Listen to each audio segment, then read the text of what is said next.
만약 제가 돈을 받은 증거가 나오면은 제 목숨을 내놓겠습니다.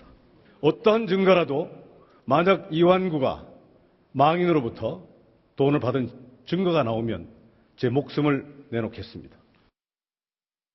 자, 현직 총리로서 국회에 섰습니다. 그리고 증거가 나온 목숨을 걸겠다고 했습니다. 그로부터 몇 달 흘렀습니다. 1심 결과 나왔습니다. 자, 일단 유죄입니다. 김정은 기자, 네. 내용을 좀 정리해 주세요. 어떤 판결이었습니까? 네, 궁극적으로 목숨을 내놓겠다고 했는데 법원은 목숨을 원하지는 않고 네. 징역 8개월 네. 그리고 집행유예 2년을 선고했습니다. 그 지난 2013년 4월에 네. 그 고 성완종 전 경남기업 회장으로부터 현금 3천만 원이 든 쇼핑백을 건너받은 혐의로 지난해 7월 불구속 기소가 됐는데요. 네. 오늘 그 중앙지법이 1심 선고를 통해서 유죄라는 것을 판결한 것입니다. 자, 여성원 변호사께 질문 드릴게요. 이제 이게 징역 8개월에 2년간 그 집행을 유예한다 이외에 추징금 3천만 원이 나왔거든요. 비타500 논란이 있었습니다만 어쨌건 그거와 무관하게 일단 3천만 원 전달됐다는 말이 있었기 때문에 그걸 딱 인정했기 때문에 그만큼 다시 토해내라 그 얘기죠. 지금 검찰 공소에 대해서 네. 법원이 전부 다 인정한 거죠. 네. 금액도 3천만 원에 대해서 비타500 논란이 있었지만은 그 비타500 박스에 3천만 원이 들어있다는 것을 법원이 공식적으로 인정한 것이죠, 지금. 자, 지금 보시는 것처럼 이완구 전 총리, 과연 이 판결 들었을 때 심장이 떨렸을까요? 그가 재판을 마친 후에 법정을 떠날 때의 모습, 지금부터 영상 공개합니다. 판결문에 토시 하나 바뀌지 않고 검찰의 주장이 그대로 받아들인 것도 대단히 유감스럽게 생각을 합니다만 항소심에서 밝히도록 그렇게 하겠습니다. 이 수사 과정과 이 관계를 백서로 만들 것이다. 결백을 주장하는 것은 아닙니다. 절대 결백하죠. 변호사께 다시 한번 말씀드릴게요. 이제 판사 생활을 하셨으니까 네. 검찰의 공소장을 토시 하나 안 틀리고 법원이 그대로 판결문에 옮겼다는 게 사실이라면 그거는 법원이 검찰한테 굴복한 겁니까? 아니면 검찰이 수사를 잘한 겁니까?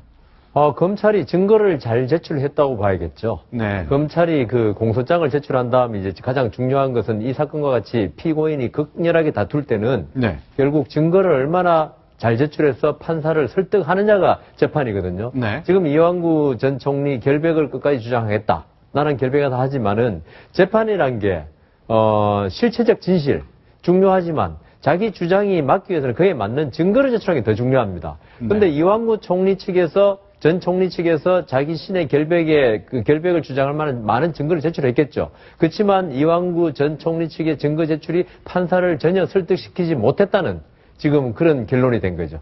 그럼 이건 어떻습니까? 오늘 이완구 전 총리 측에서는 뭐라 그랬냐면요. 제가 좀 읽어보겠습니다.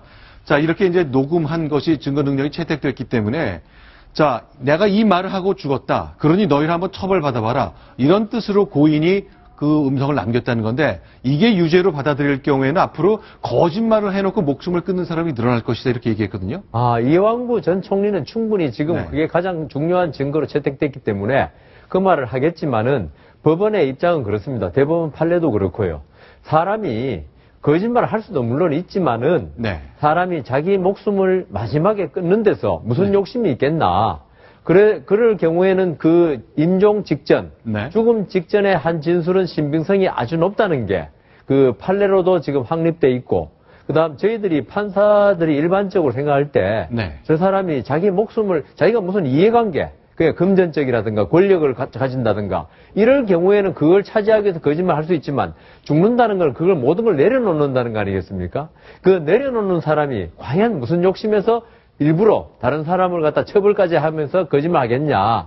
이렇기 때문에 그 진술의 신빙성을 일반적으로 아주 높게 보기 때문에 이완구 전 총리 물론 억울하겠지만 법원의 지금 판결 경향은 성완종 씨의 말을 믿는 거에 더 중점이 가 있다. 그걸 아셔야 될 겁니다.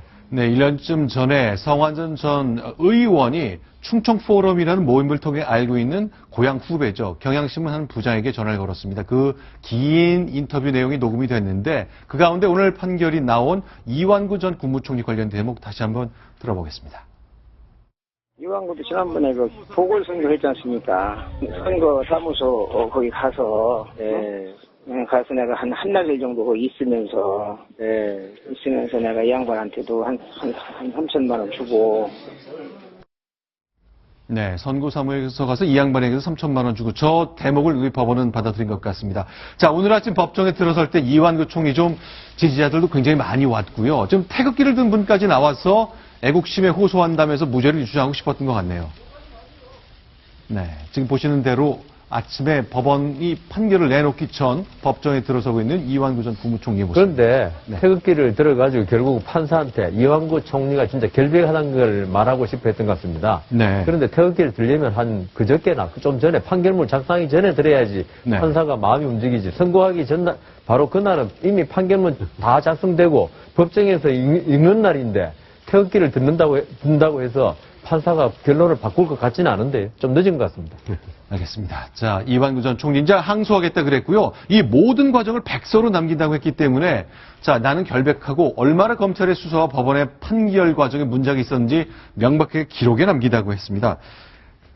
자, 이렇게 백서 얘기를 한 피고인은 그동안 없었는데 어쨌건 이완구 전 국무총리 유죄 판결을 받은 후에 그런 계획을 밝혔습니다.